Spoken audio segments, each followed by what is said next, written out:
حضور صلی اللہ علیہ وآلہ وسلم کے اخلاق حسنہ کی سب سے نمایاں جو وصف ہے، جو خوبی ہے، وہ کیا ہے؟ رب اپنے محبوب سے فرماتا ہے، حبیب آپ کے گرد و نواح میں جتنے لوگ ہیں ان سے محبت کیجئے۔ آپ سرکار علیہ الصلوۃ والسلام نے اس واقعے کی تعبیر یہ نکالی کہ میرا رب نہیں چاہتا کہ میں ایسی جگہ پہ جاؤں۔ آپ سرکار نے ایک دوسرے کو بھائی بھائی بنایا ہے، ایک دوسرے کو معاف کرنے کا جذبہ دیا۔ بسم اللہ الرحمن الرحیم۔ اللہم صلی علی محمد وآلہ وطرتہ بعدد کل معلوم اللہ کا۔ میں ہوں خالد ارشاد صوفی اور آپ دیکھ رہے ہیں مشرق ڈیجیٹل کی ربیع الاول کے حوالے سے خصوصی نشریات۔ ان پروگرامز میں ہم بات کر رہے ہیں حضور صلی اللہ علیہ وآلہ وسلم کی سیرت طیبہ پر۔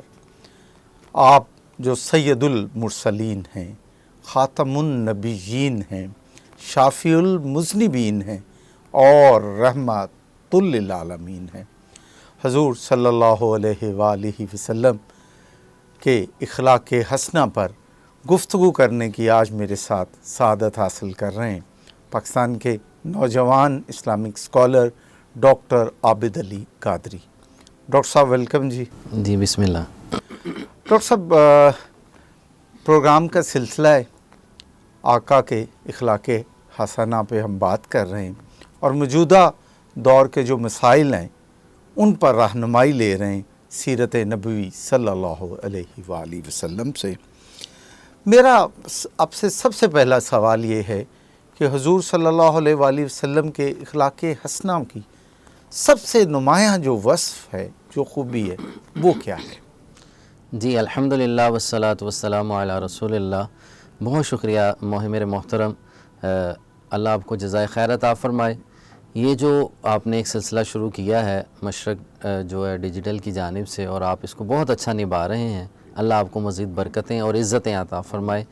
آج کا موضوع بھی بڑا خوبصورت ہے، جی، آقا کریم صلی اللہ علیہ وسلم کے اخلاق حسنہ۔ اس کی بنیاد میں ام المؤمنین سیدہ عائشہ صدیقہ رضی اللہ تعالیٰ عنہ آپ کے اس ایک قول مبارک سے کرتا ہوں۔ حدیث پاک میں ہے، آپ سے جب پوچھا گیا کہ آقا کریم صلی اللہ علیہ وسلم کے اخلاق کریمہ کیسے تھے، تو آپ نے جواباً ارشاد فرمایا، کیا تم نے قرآن نہیں پڑھا؟ قرآن ہی حضور کے اخلاق ہیں۔ اگر صرف اس مختصر جملے کو ہم سمجھیں تو آپ سرکار علیہ الصلوۃ والسلام کے اخلاق کریمہ کی مکمل تصویر ہمارے سامنے عیاں ہوتی ہے کہ رب تعالیٰ نے پورے قرآن مجید میں حضور کے اخلاق کی تو ذکر کیے ہیں۔ کہیں آپ کو رؤوف و رحیم فرمایا ہے، کہیں آپ کو کریم فرمایا ہے، عفو درگزر کرنے والا فرمایا ہے، فاعفو وصفہ کہیں فرمایا جا رہا ہے، اور کہیں رب اپنے محبوب سے فرماتا ہے، حبیب آپ کے گرد و نواح میں جتنے لوگ ہیں ان سے محبت کیجئے۔ کہیں فرمایا جا رہا ہے ان سے مشورہ کیجئے، کہیں فرمایا جا رہا ہے ان پہ صبر کیجئے، اور کہیں فرمایا جا رہا ہے ان کا تصفیہ قلب کیجئے، ان کا تزکیہ نفس کیجئے۔ کہیں آپ صلی اللہ علیہ وسلم کے عاجزانہ انداز کو رب تعالی بیان فرما رہا ہے، کہیں آپ سرکار علیہ الصلوۃ والسلام کی شرم و حیا کو قرآن میں ذکر کیا جا رہا ہے، کہیں چلنے کے انداز کو ذکر کیا جا رہا ہے، کہیں آپ سرکار علیہ الصلوۃ والسلام کے انداز تکلم، انداز گفتگو کو بیان کیا جا رہا ہے۔ حضور کے اخلاق تو لا تعداد ہیں، وہ ایک ایسا بحر بے کراں ہے جس اس اخلاق کریمہ کا کنارہ نہیں، لا محدود وصف ہیں جو اللہ نے اپنے محبوب علیہ السلام کو عطا فرما رکھے ہیں۔ حضور کی شان دیکھیے، ایک طرف میرے آقا ارشاد فرماتے ہیں کہ اللہ تبارک و تعالیٰ نے مجھے رعب عطا فرمایا ہے، اور دوسری طرف حضور کے اخلاق کریمہ یہ ہیں، سیدہ عائشہ پاک رضی اللہ تعالیٰ عنہ فرماتی ہیں، حضور اتنی شرم و حیا والے تھے، اتنی زیادہ شرم و حیا والے تھے کہ ایک جوان بیٹی جو حیا کرتی ہے اس سے کئی گنا زیادہ شرم و حیا والے تھے۔ جھکی نگاہیں تھیں، آپ سرکار جب چلا کرتے تو نگاہ جھکایا کرتے۔ یہ آپ کی کمال درجے اور حد درجے کی شرم و حیا کا انداز ہے۔ یہ دو وصف ہیں قبلہ صوفی صاحب، اب اگر اس کو ڈسکس کریں، اگر سوچنے کی ہم کوشش کرتے ہیں آپس میں بھی، کہ ایک طرف روب ہے، روب ایک الگ وصف ہوتا ہے، ایک عجز ہے، انکساری ہے، اور ایک محبت ہے، اور ایک یوں سمجھیے کہ اخلاق کریمہ حیا کا معاملہ ہے۔ روب میں ایک خوف پیدا ہوتا ہے، عز کے اندر انسیت پیدا ہوتی ہے، محبت۔ یہ میرے آقا کا معجزہ ہے کہ دو مختلف چیزیں حضور کی میں دو جمع ہو چکی ہیں الحمدللہ. ایک شخصیت میں دو چیزیں جمع ہونا، یہ میرے آقا کا معجزہ ہے. ڈاکٹر صاحب آپ نے ابھی ذکر کیا حضور صلی اللہ علیہ وآلہ وسلم کے اخلاق حسنہ کی خوبی کا کہ آپ میں حیا اور عجز کا جو ہے بہت بڑا مرتبہ تھا آپ کی ذات، آپ کی شخصیت میں. تو آج کے دور میں جب ہم دیکھتے ہیں کہ ٹین ایجر، نوجوان، بڑے بھی سوشل میڈیا جو پلیٹ فارم ہے اس پر جو ایک بےہودگی ہے، وہ جو ایک فحش چیزیں ہیں، وقت کا ضیاع ہے، اس سے کیسے بچا جا سکتا ہے اور حضور کی تعلیمات اور حضور کے طرز زندگی، حضور کے اخلاق حسنہ سے ہم کیسے رہنمائی لے سکتے ہیں؟ جی، آج کا بڑا دور پورا شوب جو ہے، یہ دور پر فتن جو ہے، اس میں اپنا دامن جو بچانا بڑا مشکل ہے. جی ہاں. آپ صلی اللہ علیہ وسلم کی شان والا یہ ہے کہ آپ بےہودہ اور لغو گفتگو خود تو کجا ایسا سننا بھی پسند نہیں فرمایا کرتے تھے. قربان. اور حضور کا روب مبارک کی برکت یہ تھی، کوئی کسی کی مجال بھی یہ نہیں تھی کہ آپ کے سامنے کوئی ایسی بات ہی کر سکے، جبکہ وہ دور ان چیزوں سے بھرا ہوا تھا. جی جی جی. بلکہ سیرت حلبیہ کے اندر ایک واقعہ ہے، آقا کریم صلی اللہ علیہ وسلم نے چاہا کہ میں نے تبلیغ کروں. یہ اظہار نبوت سے پہلے کا واقعہ ہے، عالم شباب میں ہے. میرے آقا نے چاہا کہ میں وہ لوگ جو رات کو بیٹھ کے شاعری کیا کرتے ہیں، جیسے آج سوشل میڈیا کے اوپر لوگ بیٹھ کے ساری رات لا یعنی بیہودہ اور ٹائم ویسٹ کرنے والی تمام چیزوں کا حصہ بنتے ہیں، اللہ ہم سب کو محفوظ فرمائے. یہ دور ویسا ہی تھا. اچھا. وہ ایک ایسا کلچر تھا، رات بیٹھ کے بےہودہ شاعری ہو رہی ہے. اس شاعری کا عنوان نعوذ باللہ بےہودگی ہے، اور ساری رات ایک شعر کے اوپر ساری رات بیت جاتی ہے. وہ اپنے آپ کو سخن آور کہا کرتے تھے. لیکن آپ سرکار نے چاہا، میرے آقا کریم صلی اللہ علیہ وسلم نے چاہا کہ میں جاؤں اور جا کے انہیں پیغام حق سناؤں اور اس سے توجہ ہٹا کے اللہ کی عبادت اور ریاضت کی طرف لاؤں، اللہ کے ذکر کی طرف لاؤں. میرے آقا کریم صلی اللہ علیہ وسلم جب ان کی جانب کا ارادہ فرمایا، راستے میں چلتے چلتے آپ نے تھوڑی دیر قیام فرمایا، یوں سمجھیے سانس لینے کے لیے یا ریسٹ کرنے کے لیے. تو آپ پہ اونگ طاری ہو جاتی ہے. اونگ طاری ہوئی تو رات بیت گئی. صبح سورج کی کرن نے جو اجالا ہوا تو پھر آپ بیدار ہوتے ہیں. ایک دفعہ یہ واقعہ ہوا، دوسری دفعہ پھر سیم یہی واقعہ ہوا. آپ ان تک جان نہ پہنچے. آپ سرکار علیہ الصلوۃ والسلام نے اس واقعے کی تعبیر یہ نکالی کہ میرا رب نہیں چاہتا کہ میں ایسی جگہ پہ جاؤں کہ اس کا حصہ بن سکوں، کہ جہاں اللہ کے نافرمانی کی جگہ ہے، جو اللہ تبارک و تعالیٰ جس سے پسند نہیں فرماتا، ناپسندیدہ جگہ پہ میں جا سکوں. اور اللہ نے اپنے محبوب کو بچا لیا. اس سے ہمیں یہ پتہ چل رہا ہے کہ ہمیں بھی ایسی ہر اس جگہ سے بچنا چاہیے. ایک ہے گناہ، علماء فرماتے ہیں اسباب گناہ سے بھی بچنا چاہیے. جی. سب سے پہلے اپنی نگاہوں کی حفاظت کریں. نگاہیں بہکتی ہیں تو جسم بہکتا ہے، جسم بہکتا ہے تو انسان گناہ کی طرف چلا جاتا ہے. اور یہ جو سوشل میڈیا پہ بہت زیادہ بولڈ کانٹینٹ آتا ہے، جی تو اس سے کیسے رکا جائے، اور اس سلسلے میں تعلیمات نبوی صلی اللہ علیہ وسلم سے ہمیں کیا سبق ملتا ہے، کیسے کیا تلقین ملتی ہے؟ جی قبلہ، قرآن مجید میں اللہ تبارک و تعالیٰ نے واضح فرمایا، الہ والحدیث کا ذکر آیا کہ بےہودہ لغو باتوں سے محفوظ رکھیں اپنے آپ کو. دو قسم کی چیزیں ہیں، ایک ہے بے فائدہ چیزیں. کچھ چیزیں انسان کام کر رہا ہے اس کا فائدہ نہیں ہے، نہ دنیا میں نہ آخرت میں. سوشل میڈیا پہ اکثر و بیشتر ایسی چیزیں ہیں جس کا تعلق نہ دنیا کے ساتھ ہے نہ ہی آخرت کے ساتھ ہے، بے مقصد ہے. اس سے اگلا درجہ آ جاتا ہے جو گناہ کبیرہ میں چلا جاتا ہے، جس کا حصہ آج کا نوجوان بن رہا ہے. وہ فحش چیزیں ہیں، بےہودہ چیزیں ہیں، وہ ایسی نعوذ باللہ گناہ کبیرہ کی طرف جانے والی چیزیں ہیں جو آنکھوں کے برائی، بدکاری اور زنا کا سبب بن رہی ہیں. ہمیں اس سے اجتناب کرنا ہے. آپ کا سارا وقت گناہ کی طرف جا رہا ہے. اس میں دو قسم کے لوگ شامل ہیں، ایک دیکھنے والے اور ایک بنانے والے. بنانے والا تو گناہ گار ہے، وہ اگرچہ توبہ کر بھی لیتا ہے، اللہ معاف کرنے والا ہے، توبہ کا دروازہ کھلا ہے، وہ رحیم و کریم رب ہے، معاف کرنا اس کی شان ہے. لیکن دیکھیے اس کی وجہ سے لاکھوں افراد نے، ہزاروں افراد نے دیکھا. اب وہ بےہودگی یا بری بات یا برا عمل اس نے ویڈیو بنا لی ہے اور لوگوں سے ویورشپ لینے کے لیے. اس سے پہلے تو انہوں نے لکھ لیا، اب اس کے نامہ اعمال میں تو گناہ لکھا گیا. اس کی وجہ سے جتنی قوم گناہ گار ہوئی ہے وہ تمام کا تمام گناہ اس کے سر پہ آئے گا، بنانے والے پر. دیکھنے والے نے تو ون ٹائم دیکھا. اب اسی طرح آگے چلیے، اگر اس کو کسی نے شیئر کر لیا، اس بندے کو بھی گناہ اتنا ہی ملے گا کیونکہ وہ شیئرنگ میں آ گیا. اب اس کی وجہ سے جتنے اس کے فرینڈس دیکھیں گے, اس کی وال پہ شیئر ہوا ہے نا, اس کی وجہ سے واٹس ایپ میں پہنچا ہے, اس کی وجہ سے یہ سوشل میڈیا کسی بھی میڈیم پہ چلا گیا, تو یہ گناہ جاریہ, جی یہ گناہ جاریہ میں آ گیا اور اس کا حصہ وہ خود بنا. ایک دفعہ دیکھ کے توبہ کر لیتا تو معافی مل جاتی. اگر اس نے اس کو شیئر کر لیا, جب تک وہ لوگ اس کی وجہ سے دیکھتے رہیں گے یا بنانے والے کی وجہ سے دیکھتے رہیں گے تو سب گناہ گار ہیں.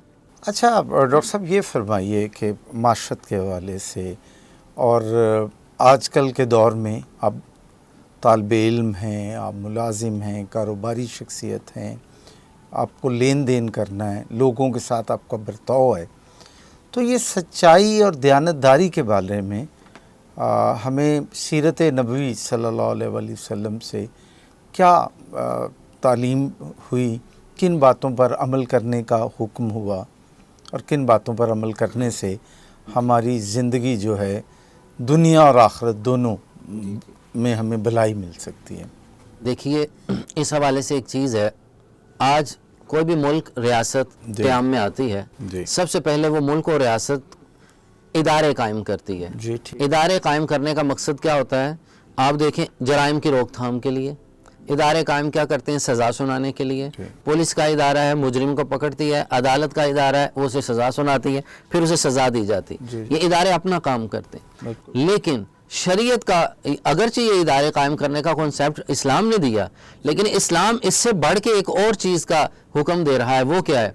آپ سرکار علیہ الصلوۃ والسلام کے اخلاق کریمہ اتنے خوبصورت ہیں, حضور کی سنت مطہرہ اتنی خوبصورت ہے, اگر بندہ صحیح معنی میں پریکٹیکل مسلمان ہو جائے تو اسے کسی ادارے کی ضرورت ہی نہیں پڑتی. بالکل ادارے, جی ادارے برائے نام رہ جاتے ہیں, وہ خود ہی ادارہ بن جاتا ہے. جیسے کہ کیا نقطہ اٹھایا آپ نے, دور نبوی میں دیکھیے اداروں کی تو ضرورت, اسی طرح باقاعدہ ادارے نہیں ہیں. باقاعدہ ادارے سے مراد ہے کہ ان کی تنخواہیں جا رہی ہیں, ان کی بلڈنگز الگ ہیں, ان کے افراد الگ ہیں. نہیں, آپ سرکار علیہ الصلوۃ والسلام نے افراد کی تربیت ایسی کر دی کہ نہ وہ جھوٹ بولتے ہیں, نہ وہ چوری کرتے ہیں, نہ وہ دغا کرتے ہیں, نہ وہ ایک دوسرے سے حسد کرتے ہیں, نہ وہ کسی کو قتل کرتے ہیں, نہ کسی کو گالی دیتے ہیں. اب دیکھیں پولیس, تھانہ, کچہری, یہ ساری چیزیں اگرچہ ضروری, اس سے بڑھ کے ضروری جو شریعت نے ہمیں دی وہ آپ صلی اللہ علیہ وسلم نے اپنی سنت ہے. آپ سرکار نے ایک دوسرے کو بھائی بھائی بنایا ہے, ایک دوسرے کو معاف کرنے کا جذبہ دیا. سچ بولنے کا جو ایک کانسیپٹ شریعت اسلامیہ نے دیا ہے وہ کیا ہے کہ آپ ہر لمحہ سچ بولیں. اللہ کے حضور خلوت میں ہے تو سچ بولیں, جلوت میں ہے تو لوگوں سے سچ بولیں, معاملات میں سچ بولیں. حتیٰ کہ عام سے عام بات, ایک چیز بیچنے کے لیے آپ صلی اللہ علیہ وسلم نے اتنی خوبصورت تربیت فرمائی ہے کہ آپ سودا بیچنے کے لیے قسم نہ اٹھائیں کہ سودا تو بک جائے گا, تمہاری برکت ختم ہو جائے گی. آپ کسی چیز کو بیچنے کے لیے جھوٹ مت بولیں یہ اتنے داموں لے کے آیا ہوں. آپ کی مرضی, آپ دام مقرر کر لیں, لیکن جھوٹ مت بولیں کہ آپ کی روزی میں برکت چلی جائے. اچھا ڈاکٹر صاحب, اسی بات کو ذرا آگے بڑھائیں اور بتائیں کہ نوجوان کسی بھی ملک کا اثاثہ ہوتے ہیں, اور پاکستان الحمدللہ اس وقت 60% سے اوپر نوجوانوں پر مشتمل آبادی ہے. تو ہمارے جو نوجوان ہیں وہ اپنے اخلاق کو بہتر کیسے کر سکتے ہیں, بلند کیسے کر سکتے ہیں, اور سیرت نبوی سے ان کے لیے کیا کیا ہدایت موجود ہے, ذرا اس پر بھی روشنی ڈالیے. آج کے نوجوان کو پلٹنا ہوگا کس طرف؟ حضور صلی اللہ علیہ وسلم کے قدمین شریفین کی طرف, زمانہ نبوی کی طرف. دنیا کی ترقی ہے, دنیا آگے کی طرف جاتی ہے. مومن کی ترقی ہے وہ 15 صدیاں پیچھے چلا جائے. جی ٹھیک ہے. آپ صلی اللہ علیہ وسلم کے عالم شباب کو دیکھیں, حضور کی سیرت کے وہ پہلو دیکھیے کہ وہ زمانہ جس میں برائی عام ہے, شراب نوشی عام ہے, قتل و غارت عام ہے, سود عام ہے, لیکن اس زمانے میں رہتے ہوئے حضور نے اس کلچر سے جو بغاوت کی ہے, آپ سرکار نے ایک نئی شمع روشن کی ہے. آپ سرکار علیہ الصلوۃ والسلام نے اپنے اخلاق کریمہ سے, جب اعلان نبوت کیا جا رہا ہے, آپ کی جملہ اوصاف میں جس آپ نے اپنے وصف کو بیس بنایا, بنیاد بنایا, پوچھا کہ اگر میں تمہیں کہوں کہ پیچھے سے دشمن آ رہا ہے مانوں گے؟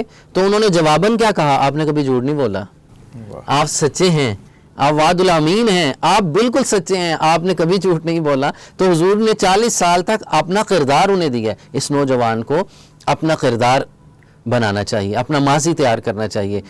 نماز کا وقت ہے, اللہ کے محبوب علیہ الصلوۃ والسلام تشریف فرما رہے ہیں, راستے میں ایک بڑھیا آپ کو روک لیتی ہے, آپ دیر تک دھوپ میں اس کی بات سنتے رہتے ہیں، آپ اپنے چہرے پہ اپنی پیشانی پہ شکم نہیں لا رہے، غصہ نہیں فرما رہے۔ آج کے نوجوان کو اس سنت پہ عمل کرنا ہے۔ مائیں بیچاری ترستی ہیں کہ میرا بیٹا مجھ سے پیار سے بات کرے، باپ ترستا ہے کہ میرا بیٹا میرے پاس بیٹھ کے بات کرے۔ آج کا نوجوان نہ باپ سے مخلص ہے، نہ ماں سے مخلص ہے، بہن بھائیوں سے مخلص نہیں، بڑوں کا ادب جاتا رہا، اساتذہ کا ادب جاتا رہا، اسلاف کا ادب جاتا رہا۔ آج چند لفظ پڑھنے کے بعد ہم اپنے بڑوں کے خلاف بات کرتے ہیں، انہیں کچھ نہیں آتا، انہیں کچھ نہیں پتا۔ وہ بے پڑھے لکھے افراد تم سے کئی گنا بہتر ہیں، ان کی برکت ہے اس گھر میں جس میں تم رہ رہے ہو، اسی کی وجہ سے تم دنیا میں آئے اور انہی کے خلاف بولتے ہو۔ آقا کریم صلی اللہ علیہ وسلم نے ایک ایک لمحے میں ہماری تربیت کی ہے۔ حضور کے اخلاق کریمہ لا تعداد ہے، حضور کی سنت مطہرہ ہمارے لیے مینارہ نور ہیں، مشعل راہ ہیں، ہدایت کا سرچشمہ ہیں۔ اگر ہم چاہتے ہیں کہ ہم حقیقی ترقی کریں، اور یاد رکھیے کہ آج کا نوجوان بے چینی میں ہے، اگر وہ چاہتا ہے کہ آج کے نوجوان کو سکون مل سکے، تسکین مل سکے، ذہنی قلبی طور پہ وہ سکون حاصل کر سکے، اطمینان حاصل کرے، تو اسے سنت رسول صلی اللہ علیہ وسلم پہ عمل کرنا ہوگا۔ واہ کیا بات ہے۔ اور ذکر ہو رہا ہے حضور صلی اللہ علیہ وآلہ وسلم کے طرز عمل پہ، اسی پر میرا اگلا سوال ہے کہ یہ جو معاشرتی تعلقات ہیں حضور صلی اللہ علیہ وآلہ وسلم کا، ان تعلقات کو نبھانے میں کیا طرز عمل تھا؟ آقا کریم صلی اللہ علیہ وسلم نے اپنی سنت مطہرہ کے ذریعے عمل کر کے ایک معاشرہ قائم دیا ہے۔ جی انسان دنیا میں آیا تو فرمایا سب سے پہلا حق اس کا کیا ہے؟ ماں کا، جی پھر باپ کا، پھر اس کے بعد بہن بھائیوں کا۔ جی اب وہ بہن بھائیوں سے آگے لڑک پن اور جوانی کے طور پہ پہنچتا ہے، جب بالغ ہوتا ہے اس پہ شریعت اسلامیہ کے احکام مکمل ہوتے ہیں۔ پھر اساتذہ کا حق ہے، استاد کا حق، اس کے فرائض ذکر کیے شریعت نے۔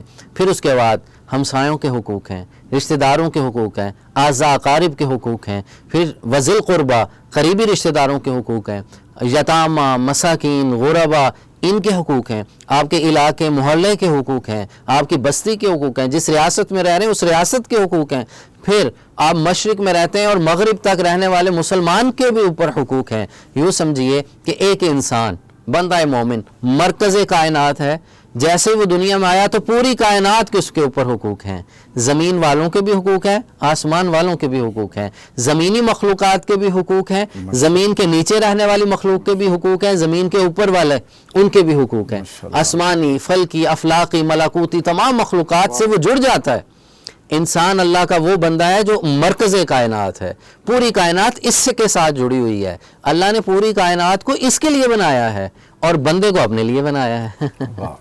بندہ رب کے لیے ہے۔ ڈاکٹر صاحب بہت شکریہ، آپ نے حضور صلی اللہ علیہ وآلہ وسلم کی سیرت پاک کے کچھ گوشے آج کی نشست میں ہم پر واضح کیے۔